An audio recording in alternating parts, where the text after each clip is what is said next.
Assalamualaikum warahmatullahi wabarakatuh. Yang mulia Habib Al-Zazi bin Tauhid Al-Habsi beserta Habib Mustafa dan Ustaz Abai. Alhamdulillah rabbil alamin. Wassalatu wassalamu ala asyrofil anbiya'i wal mursalin sayyidina Maulana Muhammadin wa ala alihi wa sahbihi ajma'in. Puji dan syukur tak terkira yang kita panjatkan kehadirat Allah Subhanahu wa taala, yang mana dengan ridhonya insyaallah telah Allah datangkan ke tempat kita zuriat Rasulullah. Mudah-mudahan menambah keberkahan di tempat ini, menambah keberkahan buat kakak yang sedang menghafal. Mudah-mudahan Allah muliakan beliau semua, Allah kabulkan hajat beliau semua, dan dikabulkan juga hajat kita bersama. Bismillahirrahmanirrahim. Assalamualaikum warahmatullahi wabarakatuh. Alhamdulillahirrahmanirrahim. Wassalatu wassalamu ala asyrafil anbiya'i wal mursalin sayyidina Muhammadin wa ala alihi wa sahbihi ajma'in.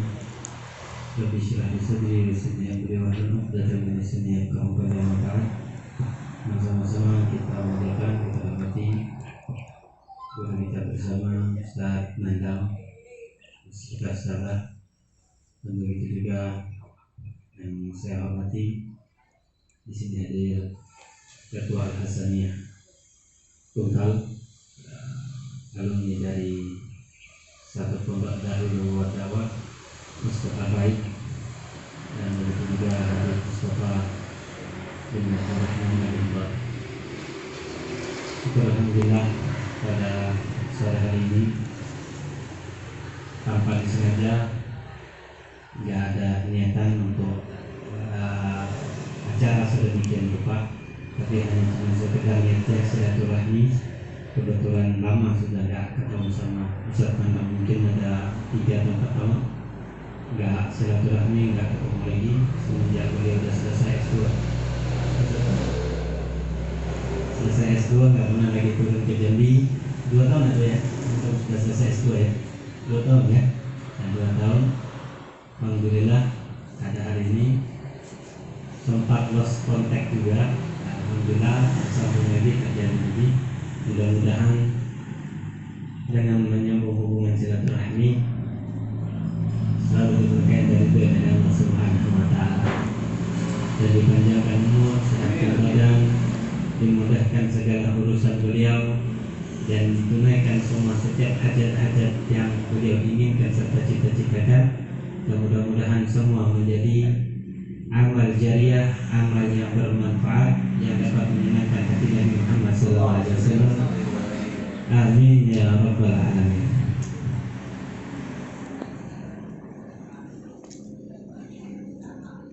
Jami'at Talabah Al-Muta'alimah di Ma'had Baqiyat Shalihat. Baqiyat masih satu jalur ya, sudah. Para santriwati yang dirahmati oleh Allah Subhanahu wa taala, patut kita syukur kepada Allah Subhanahu wa taala karena ini merupakan suatu nikmat dan anugerah yang Allah Subhanahu wa taala berikan kepada kita. Karena Allah Subhanahu wa taala yahdi man yasha, akan memberi hidayah bagi siapa yang Allah pilih.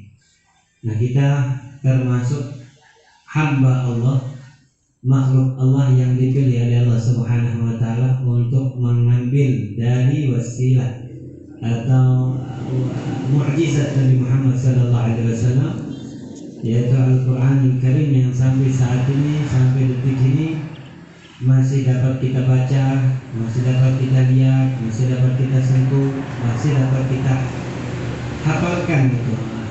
Al-Quran atau mukjizat Nabi Muhammad SAW ini merupakan suatu anugerah yang besar bagi kita semua. Dan jangan sampai apa yang sudah kita jalankan, apa yang sudah kita program di dalam menghafal Al-Quran ini, malah Al-Quran tersebut di esok hari menjadi tuntutan atau menjadi hujjah alaina, menjadi penuntut kita, bukan yang memberi pertolongan kepada kita di hari akhir. Bagaimana caranya? Al-Quran tersebut setelah dihafal, setelah dibaca, maka Al-Quran tersebut harus diamalkan. Karena Al-Quran ini adalah merupakan akhlaknya Nabi Muhammad SAW. Suatu masa Sayyidah Aisyah kedatangan tamu, yang mana tamu tersebut bertanya kepada Sayyidah Aisyah, "Ya Sayyidah Aisyah, bagaimana akhlaknya Nabi Muhammad SAW?" Sayyidah Aisyah menjawab bahwasanya amat tegar, apalah takra'ul Quran, apakah engkau tidak membaca Al-Quran? Karena khuluquhul Quran, yang mana akhlaknya Nabi Muhammad SAW Al-Quran.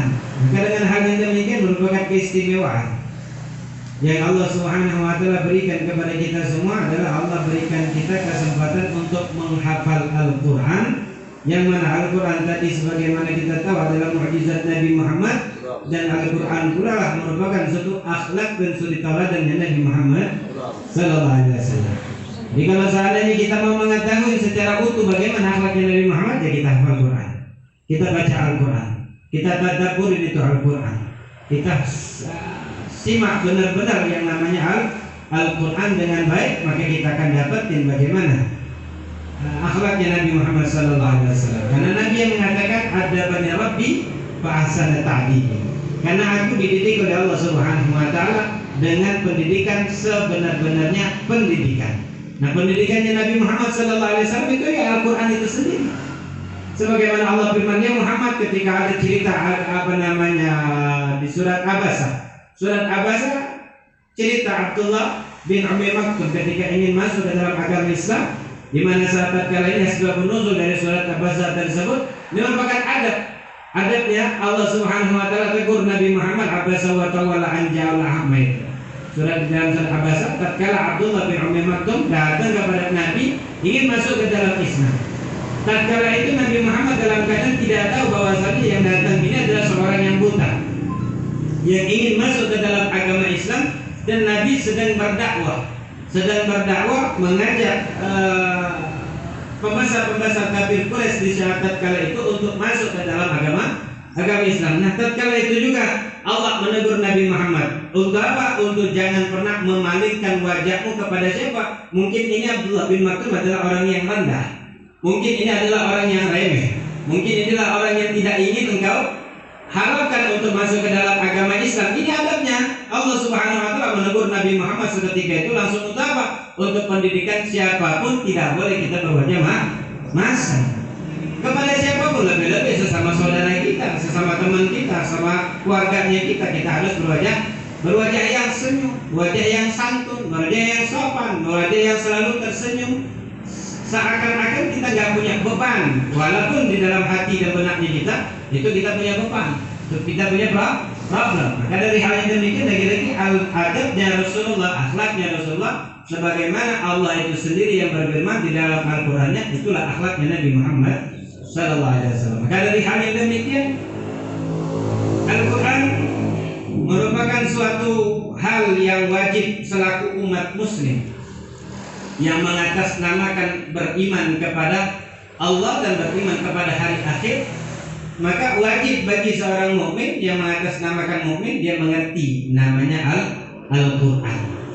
Mengerti Al-Qur'an, bisa membaca Al-Qur'an, lebih-lebih kalau seandainya dia membaca dan menghafalkan Al-Qur'an. Nah, ada salah satu guru kita, Al-Habib Saleh Al-Idrus, beliau adalah menantu dari Habib Abdullah bin Abdul Qadir bin Ahmad bin Faqih Malang. Habib Saleh ini luar biasa. Kalau dengan Al-Quran itu beliau sampai-sampai mengatakan, siapa orang yang mengatasnamakan mukmin nggak hafal Quran itu munafik, itu orang munafik. Sedemikian beliau kerasnya mengatakan, kalau seandainya kita orang mukmin mengataskan nama, mengklaim dirinya adalah orang yang beriman kepada Allah dan beriman kepada Nabi Muhammad, maka wajib baginya untuk hafal Quran. Jadi bisa dikatakan orang yang munafik kalau nggak mau membaca Al-Quran, lebih-lebih lagi nggak mau menghafal Al-Quran. Maka dengan hal yang demikian patut kita syukuri suatu kenikmatan yang sangat besar yang Allah berikan kepada kita semua. Allah berikan kita kesempatan, yang mana kesempatan ini nggak Allah berikan kepada seluruh manusia, nggak kepada seluruh teman-teman. Mungkin kita punya saudara, kita punya famili, kita punya adik atau yang lain-lain, atau teman semasa kita sekolah. Enggak semua mereka bisa diberikan kesempatan oleh Allah untuk belajar Al-Quran atau lebih lagi menghafal Al-Quran atau berada di dalam pondok pesantren. Karena ini lagi-lagi yang mana Allah Subhanahu wa taala menginginkan suatu kebaikan kepada seorang hambanya, maka Allah Subhanahu wa taala akan didik hamba tersebut untuk mempelajari ilmu Al-Quran, ilmu Nabi Muhammad SAW. Karena sumber dari segala ilmu pengetahuan tersebut datangnya dari Al-Quranul Karim. Nabi mengatakan, man yuridillah bihi khairan yufaqihu fiddin. Siapa orang yang Allah kehendaki untuk mendapatkan suatu kebaikan, maka Allah Subhanahu wa taala akan ajarkan dia ilmu agama. Nah, ilmu agama tersebut sumbernya dari mana? Sumbernya ilmu agama yang selama ini kita tahu, ulama fikih, ada kitab fikih, ada kitab tasawuf, ada kitab-kitab yang lain tersebut sumbernya dari mana? Ya tidak lain dan tidak bukan adalah dari Al-Quran. Setelah Al-Quran adanya hadis Nabi Muhammad SAW. Karena antara keduanya, antara Al-Quran dan hadis, itu tidak akan pernah terpisah sampai kapanpun, sampai kedua-duanya datang kepada Nabi Muhammad di telaga haudnya Nabi Muhammad SAW. Dalam hadis yang lain mengatakan, ahlul Quran ahlul. Keluarganya Allah Subhanahu wa taala itu adalah orang-orang para penghafal Quran. Nah, maka kita adalah bagi orang yang diberikan kesempatan Allah menghafal Al-Quran dengan mutqin, benar-benar dapat menghafal Al-Quran dengan baik dan mengamalkan Al-Quran dengan baik, mereka adalah keluarganya Allah Subhanahu wa taala. Yang Allah Subhanahu wa taala mengatakan di dalam firman-Nya, inna nahnu nazzalna dzikra wa inna lahu lahafidun. Nah, di antara bentuk penjagaan Allah terhadap Al-Quran, kami yang menurunkan Al-Quran dan kami pula lah yang menjaga Al-Quran. Di sini pakai domir nahnu. Nah, di antara dengan domir nahnu tersebut berarti Allah pun menyertakan hamba-hamba yang dipilih oleh Allah Subhanahu wa taala untuk Allah jadikan penjaga Al-Quran. Bagi mereka penghafal Al-Quran, lagi-lagi mereka itu adalah orang yang Allah Subhanahu wa taala gunakan untuk apa? Menjaga firman-Nya Allah Subhanahu wa taala. Bukan merupakan suatu keistimewaan yang hebat, itu sangat mulia, sangat agung. Oleh karena itu harus dengan ada niat yang baik, dengan niat yang tulus. Jangan pernah kita sia-siakan waktu yang Allah Subhanahu wa taala berikan kita kesempatan dan dikategorikan adalah keluarganya Allah, di atas muka bumi ini adalah para penghafal Al-Quran, dan kita pula digunakan oleh Allah Subhanahu wa Ta'ala sebagai apa? Media atau alat untuk menjaga Al-Quran ya Allah Subhanahu wa Ta'ala. Dengan hal yang demikian, para santriwati yang dirahmati oleh Allah Subhanahu wa Ta'ala, tanamkan yang namanya niat yang baik. Niat yang baik itulah yang akan menyampaikan kita kepada cita-cita. Hadis Nabi katakan, innamal a'malu binniyat. Setiap kita pasti punya niat. Nah, niatnya kita apa? Ketika kita menghafal Al-Quran ini, niat dan tujuannya kita itu apa? Maka di dalam kitab Safwatul Tubat karangan Imam Ibn Rushd mengatakan beliau, wasahihin niat qabla al-amal wa'ti biha maqrunatan bil awal. Sempurnakan niat nih, sempurnakan niat sebelum kita beramal. Jadi baikkan dulu niatnya kita, baguskan niatnya kita sebelum kita beramal. Kemudian tatkala di dalam proses mengamalkan suatu ibadah tersebut yang akan kita lakukan, sertai dari niat yang awal tadi. Niat yang baik tadi harus kita fungsikan atau kita bawa dengan perbuatannya kita. Nah, dengan apa niat itu tadi? Maka ketika niat yang baik, yang bagus, anak punya guru Abu Yazid mengatakan, jangan pernah bosan, kita harus mempunyai niat-niat yang baik. Karena ulama-ulama terdahulu, mereka mau tidur, sebelum tidur itu mereka mempunyai, ada bahkan cerita 1000 niat. Bangun tidur 1000 niat. Mau melakukan satu apapun, mereka niat yang banyak. Kenapa? Gak akan rugi mereka mempunyai niat yang baik tersebut. Andaikan niat tersebut lama masa waktunya, itu lambat laun akan terwujud di niat-niat yang baik. Ini merupakan bisyarah, kabar gembira bahwasanya orang yang selalu mempunyai niat yang baik akan diberikan oleh Allah Subhanahu wa Ta'ala umur yang panjang. Walaupun lama, beliau katakan itu akan terrealisasi niat-niat yang baik tersebut. Dan bahkan ulama mengatakan rubba qalilin kasrathun niyyah wa rubba katsirin qallalatun niyyah. Berapa banyak amal yang sedikit tapi pahalanya banyak, pahalanya besar di sisi Allah Subhanahu wa Ta'ala. Kenapa? Karena niat yang banyak. Salat misal contoh, salat 2 rakaat. Di situ tatkala kita masuk ke masjid ada salat tahiyatul masjid. Kemudian ada namanya setelah kita selesai wudu, mungkin kita berwudu di masjid, ada salat sunnah wudu, ada salat tahiyatul masjid. Nah, begitu selesai azan, ada namanya salat qabliyah. Misalnya salat zuhur ada qabliyahnya, semua salat rawatib 5 waktu tersebut ada salat qabliyahnya. Maka dengan hal yang demikian kita gabungkan dalam 2 rakaat salat tahiyatul masjid, salat sunnah wudu dan salat qabliyah dalam satu salam. Dalam satu salam kita sudah menggabungkan 3 niat. Maka dengan hal yang demikian, niatnya 3, pelaksanaannya cuma 2 rakaat. Maka dengan hal yang demikian tidak jelas otomatis dengan kita melaksanakan cuma hanya qabliyah aja, tahiyatul masjid enggak, salat sunnah wudu enggak. Kenapa? Katanya banyak.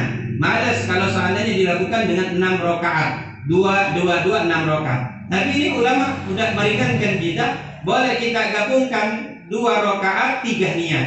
Tahiyatul masjid, qabliyah dan salat sunnah wudu tersebut. Maka dengan hal yang demikian, inilah yang dikatakan rubba qalilin kasrathun niyyah. Berapa banyak amal yang sedikit tapi pahalanya besar karena banyaknya niat. Dan begitu juga warubba katsirin qallalatun niyyah. Berapa banyak amal ibadah yang dikerjakan tapi pahalanya sedikit karena sedikitnya niat. Salat tahajud 4 rakaat, niatnya semua tahajud tapi 4 rakaat. Salat witir 11 rakaat, niatnya salat witir 1 aja. Maka dengan hal yang demikian kita gabungkan niat-niat yang baik. Dari setiap kita baca Al-Quran, kita niatin, ya Allah pahalanya baca Al-Quran untuk kedua orang tua. Ya Allah, baca Al-Quran untuk apa? Untuk kesembuhan hatiku sendiri. Ya Allah, aku niatkan yang namanya baca Al-Quran tersebut, aku menghafal Al-Quran, aku kirim hadiahnya untuk kakek dan nenek yang sudah meninggal dunia, atau saudara yang meninggal dunia. Ya Allah, yang aku baca Al-Quran tersebut agar Engkau berikan kepanjangan umur kepada kedua orang tua dalam keadaan sehat walafiat. Itu niat-niat. Jadi dapat baca Al-Quran, dapat menghafalkan Al-Quran, dan dapat pahala-pahala yang lain ketika kita membaca Al-Quran. Jangan cuma hanya sekedar membaca Al-Quran, tapi kita sambung juga dengan niat-niat yang baik. Ya Allah, aku menghafal Al-Quran demi tujuan apa? Untuk membanggakan kedua orang tuaku di masa yang akan datang. Ya Allah, aku menghafal Al-Quran demi apa? Demi untuk membahagiakan dan membuat ridho kedua orang tua. Maka disambung dengan niat-niat yang baik, itulah akan terwujud yang namanya suatu cita-cita. Dan suatu hal ini ya seperti saat ini Ana berada di dekat antum semua. Mungkin Ana berbicara hari ini, lagi-lagi Ana berikan suatu cerita di masa dulu. Kalau bukan karena niat yang baik, mungkin Ana nggak duduk di sini, Ana nggak akan berbicara di sini. Ana bisa berbicara di sini karena waktu tatkala Ana punya umi, niatnya Ana bisa ngaji, Ana bisa baca Al-Quran, Ana bisa mendoakan ketika beliau nggak ada. Maka itu Ana wujudin.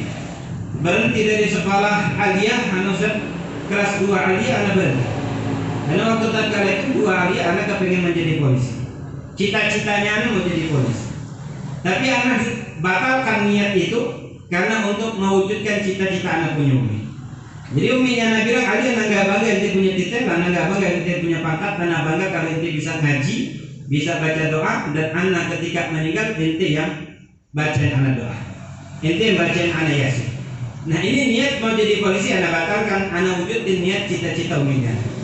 Dan alhamdulillah niatnya Ana itu adalah setiap Ana sekolah, setiap Ana belajar, Ana sambungkan niat untuk apa? Membanggakan kedua orang tua. Dengan hal yang demikian Allah Subhanahu wa taala berikan kesuksesan, kemudahan di dalam apa? Di dalam thalabul ilm, di dalam menuntut ilmu. Maka dengan hal yang demikian, andaikan antum belum mempunyai niat yang sedemikian, malah dari hari ini, maka dengan adanya pertemuan ini, kalau dikatakan tausiah kayaknya enggak lah, bukan tausiah tapi cerita aja, pengalaman,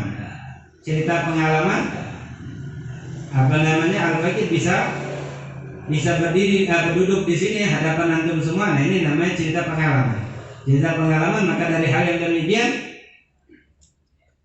niat menuntut ilmu tersebut itu satu adalah kewajiban. Menuntut ilmu agama itu adalah kewajiban. Dan niat yang utama lagi adalah apa?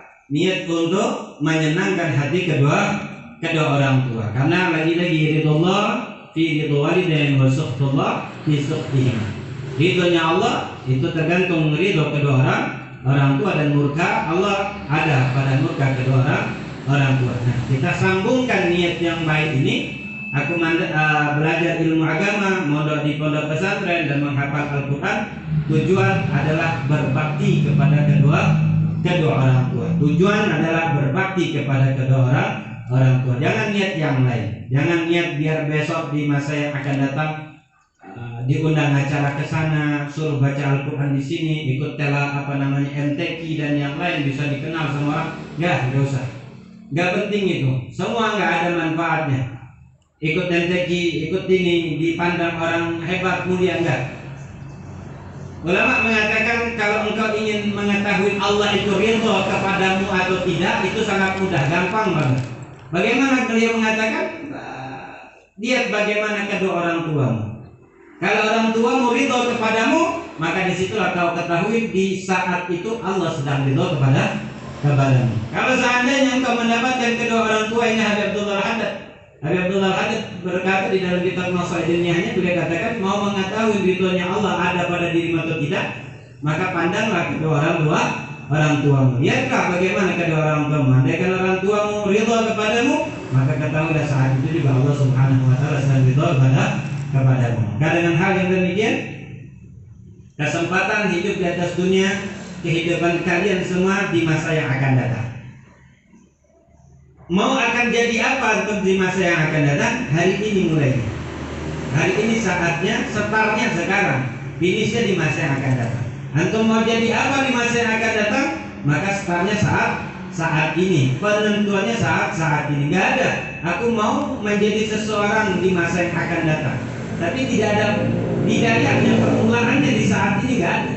Maka ulama pun mengatakan man lam takun bidayatul muhrika lam takun lahu nihayatul musyrika. Siapa orang yang tidak ada permulaan awal bidayahnya itu yang berapi-api, dalam artian yang susah payah, sempit, sulit dan segala macamlah proses itu, dia tidak akan pernah sampai kepada puncak yang gemilang, keberhasilan yang sukses di masa yang akan datang kalau seandainya dia tidak mempunyai bidayah, permulaan yang sulit, yang payah, yang sempit. Jadi kalau seandainya mencari rezeki itu sulit, mencari nafkah itu juga sulit.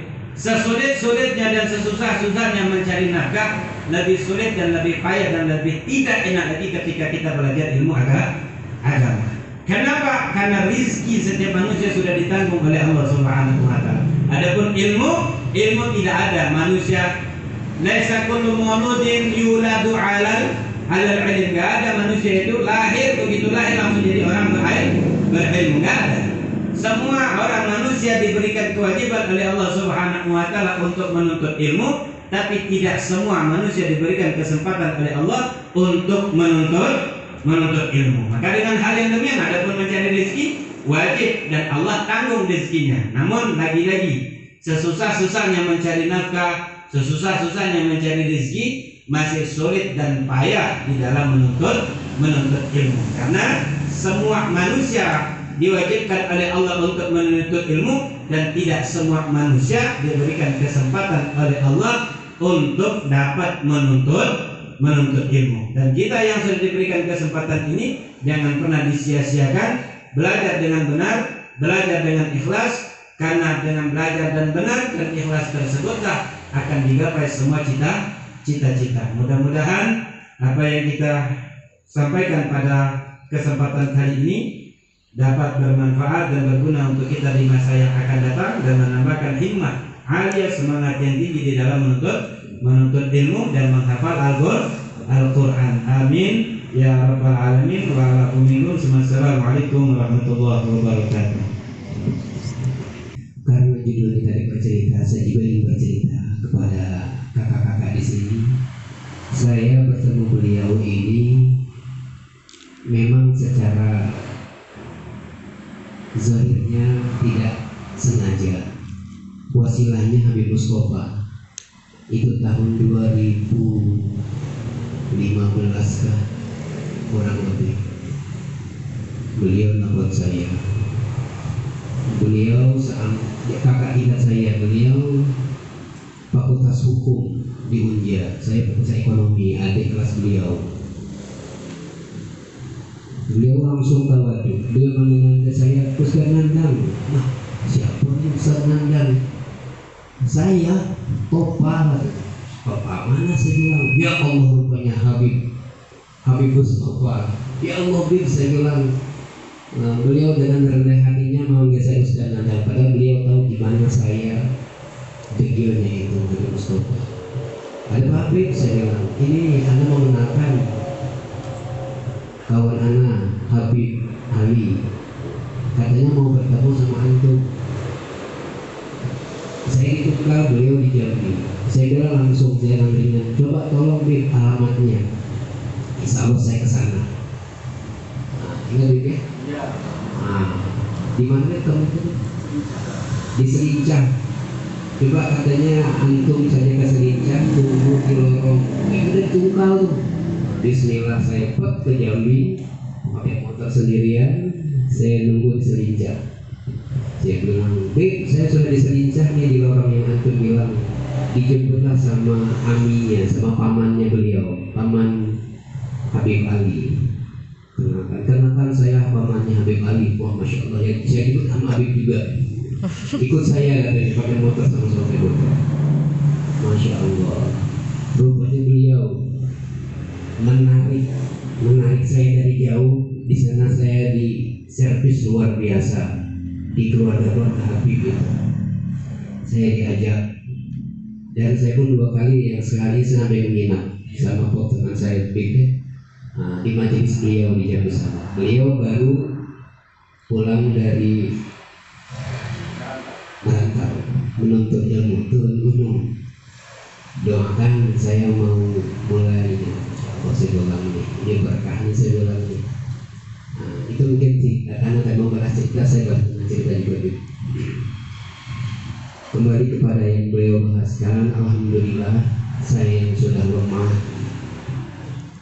dicap kembali Ustaz dengan terjadi niat tadi, kebanyakan niat tadi. Mudah-mudahan kakak-kakak di sini pun sama-sama lebih bergairah lagi dalam menghafal Qurannya, amin.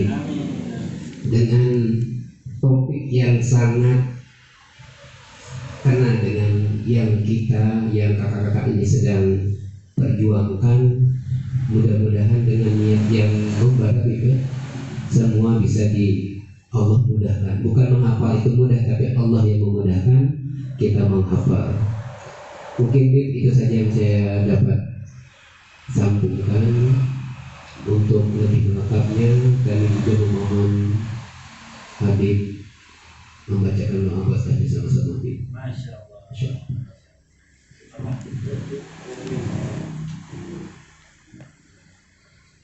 Bismillahirrahmanirrahim.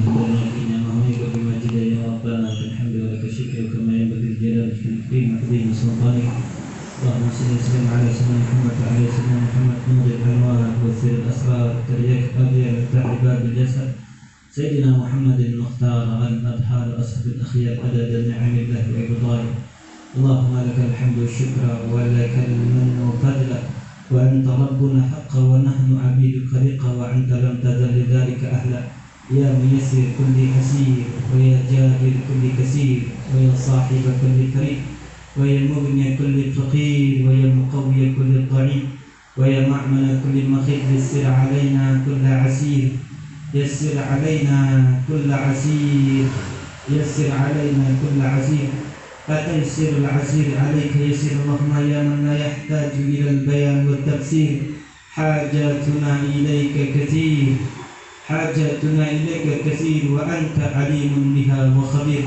اللهم إنا نخاف منك ونخاف ممن يخاف منك ونخاف ممن لا يخاف منك. اللهم نجينا ممن لا يخاف منك. اللهم بحق سيدنا محمد صلى الله عليه وسلم واحرسنا بعينك التي لا تنام، واكلفنا بكلامك الذي لا يرام، وارحمنا بقدرتك علينا فلا نهلك، وأنت ثقاتنا ورجاؤنا.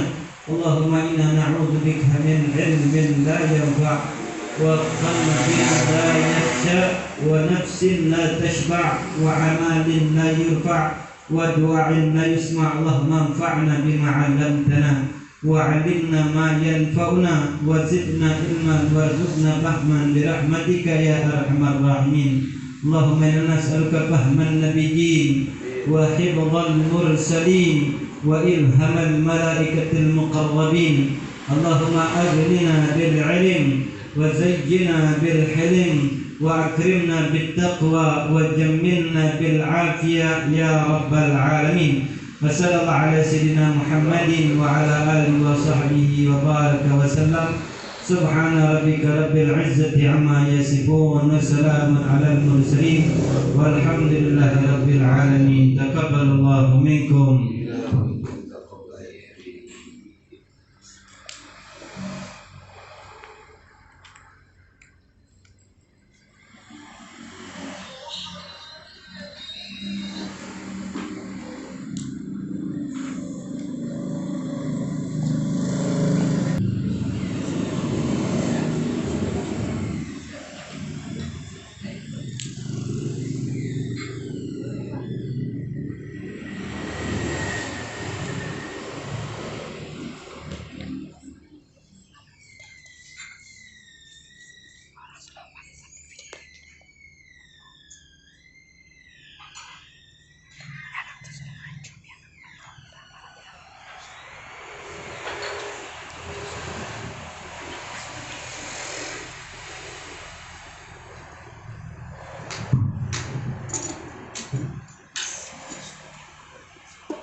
Allahumma sholli wa sallim